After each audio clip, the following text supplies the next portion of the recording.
V láske, z lásky, pre lásku. Noc milostí, Trenčianske Teplice. Srdečne vás pozývame na Noc milostí, ktorá sa uskutoční v útorok 10. marca 2026 o 17. hodine vo farskom kostole svätého Štefana Uhorského kráľa v Trenčianskych Tepliciach. 17 minút od Trenčína, 17 minút od Pruského. Je tu možnosť ubytovania a dobré parkovanie. Adorácia s odprosovaním, s velebovaním za slovenský a český národ, modlitbami a eucharistickým požehnaním. Tešíme sa na každého z vás. Pozývame vás k osobnej účasti. Noc milostí, Trenčianske Teplice.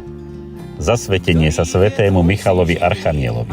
Adorácia, odprosovanie, zriekanie, zvelebovanie, svätý ruženec, pobožnosť k svätej tváre, svätá omša, eucharistické požehnanie a svätá spoveď. Program je nasledovný. 17:00 svätá tvár. O 18. hodine bude svätá omša. Po svätej omši vyloženie oltárnej sviatosti a moderovaná adorácia s odprosovaním. 20:40 modlitba zriekania a oslobodenia. 20:50 zvelebovanie.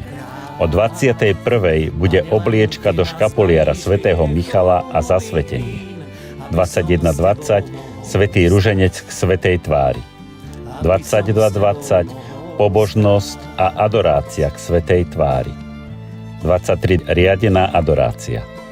5 minút po polnoci bude litánie plus modlitby. 0 hodín 10 minút záverečné požehnanie so sviatosťou oltárnou a exorcizovaným olejom.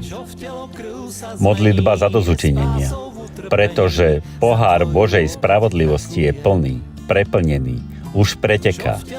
Len mohutná sila modlitby a odprosujúceho pokánia ochránia svet pred tým, čo mu pripravila Božia spravodlivosť. Počúvnite aspoň teraz hlas vašej nebeskej matky.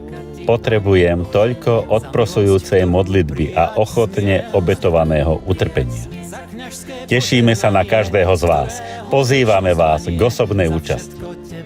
Nočná adorácia. Navštevuj ma a zotrvávaj so mnou v noci a ja budem pracovať pre teba počas dňa. Až v nebi spoznáš hodnotu takto strávenej hodiny. Pomôžte nám so šírením. Všetkých srdečne pozývame k osobnej účasti.